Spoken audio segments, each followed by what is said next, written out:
بسم اللہ الرحمن الرحیم۔ السلام علیکم۔ جب فرعون ڈوب کر مر گیا تو سمندر نے اس کی لاش کو اللہ تعالیٰ کے حکم سے باہر پھینک دیا اور اس کا سارا لشکر ڈوب گیا اور اس کا کوئی نام و نشان نہیں بچا۔ یہ واقعہ آج سے 3500 سال پہلے پیش آیا تھا۔ مصریوں میں سے کسی نے ساحل پر پڑی اس کی لاش کو پہچان کر اہل دربار کو بتایا اور فرعون کی لاش کو پھر محل پہنچا دیا گیا۔ درباریوں نے اسے مسالہ لگا کر پورے شان اور احترام سے تابوت میں رکھ کر محفوظ کر لیا۔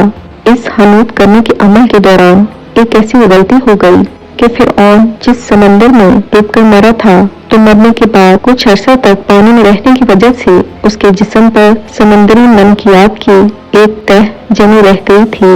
مصریوں نے اس کی لاش میں نمکیات کی وہ تہ اسی طرح رہنے دی اور اسے اسی طرح حنوط کر دیا۔ وقت گزرتا گیا، زمین اور آسمان میں بہت سے انقلاب دیکھے جن کی گرد کے نیچے سب کچھ چھپ گیا، یہاں تک کہ فرعون کی حنوط شدہ لاش بھی زمین کی تہوں میں چھپ گئی اور اس کا نام صرف کتابوں، ان کی تعمیرات اور لوگوں کے ذہنوں میں رہ گیا۔ اس واقعے کے 2000 سال بعد اس دنیا میں اللہ تعالیٰ کے پیارے پیغمبر حضرت محمد مصطفیٰ صلی اللہ علیہ وآلہ وسلم تشریف لائے۔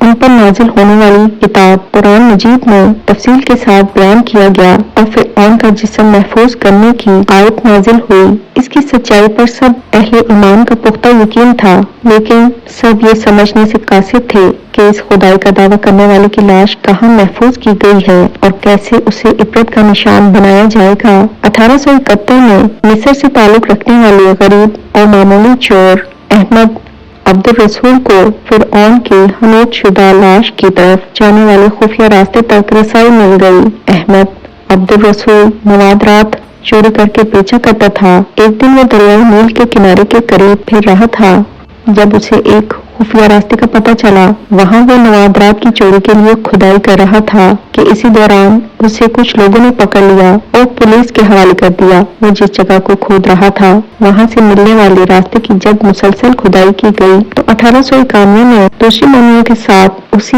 غرق ہونے والے فرعون کی لاش بھی مل گئی۔ اس کے کفن پر سینے کے مقام پر اس کا نام لکھا ہوا تھا۔ ان مومیوں کو قاہرہ کے ماہرین لے گئے۔ جب ان کا تفصیل سے جائزہ لیا گیا تو فرعون کی لاش پر جمی نمکیات کی تہ سے تصدیق ہو گئی کہ یہ وہی فرعون ہے جسے اللہ تعالیٰ نے پانی میں غرق کر کے بدترین انجام سے ہمکنار کیا تھا۔ یہ بہت بڑا واقعہ تھا۔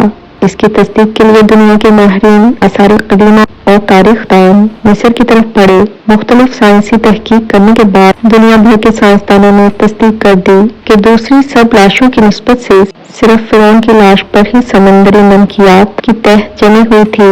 اس تصدیق کے بعد اسے فرعون کی لاش قرار دے کر عجائب گھر میں محفوظ کر دیا گیا۔ 1982 میں فرعون کی مومی خراب ہونے لگی تو اس وقت کی مصری حکومت نے فرانس کی حکومت کو درخواست کی کہ فرعون کی لاش کو خراب ہونے سے بچایا جائے۔ اس کے علاوہ جدید سائنسی ذرائع سے اس کی موت کی وجہ بھی معلوم کی جائے۔ چنانچہ مصری اور فرانسیسی حکومت نے مل کر فرانس لے جانے کا انتظام کیا۔ جب فرعون کی لاش کو فرانس پہنچایا گیا تو ایئرپورٹ پر اس دور کے فرانسیسی صدر بذات خود حکومت کے اعلیٰ عہدیداران تمام وزراء اور فوج کے افسران کے ساتھ استقبال کے لیے موجود تھے۔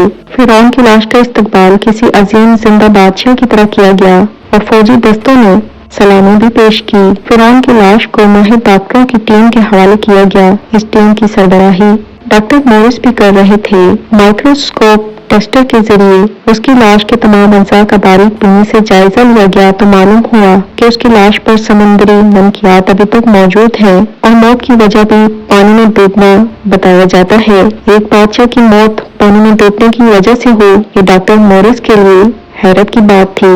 اس نے اس کی لاش کے بارے میں مزید جاننے کی کوشش کی۔ اسے معلوم ہوا کہ اس بادشاہ کی موت کے حالات مسلمانوں کے نبی محمد مصطفیٰ صلی اللہ علیہ وآلہ وسلم پر اتری کتاب قرآن مجید میں تفصیل سے درج ہے۔ اسے علم تھا کہ جہاں سے اسے یہ لاش ملی ہے وہ اسلامی ملک ہے، اس لیے تجسس کے ہاتھوں مجبور ہو کر وہ مصر جا پہنچا۔ وہ ایک سائنسدان تھا۔ اس نے اس معاملے میں مصر کے ایک سائنسدان سے ملاقات کی اور اس نے قرآن پاک کھول کر اسے سورہ یونس کی آیات کا ترجمہ لفظ بہ لفظ سنایا۔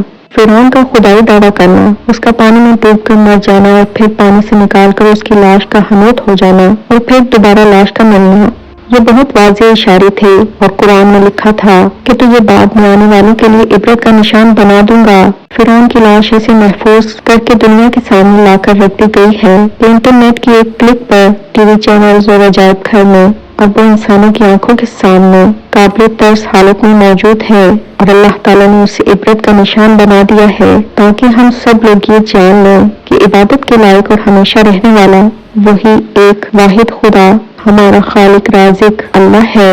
ڈاکٹر نورس نے جب قرآن آیات کا ترجمہ سنا تو اسی وقت پکار اٹھا کہ یہ دین سچا ہے، اور اس کے بعد کلمہ شہادت پڑھ کر مسلمان ہو گیا۔